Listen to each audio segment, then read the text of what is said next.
Hi friends, what is an object in OOPS?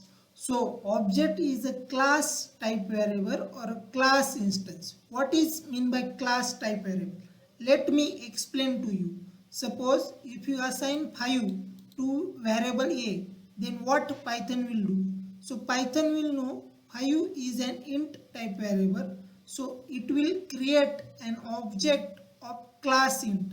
Let me show you the type of variable A.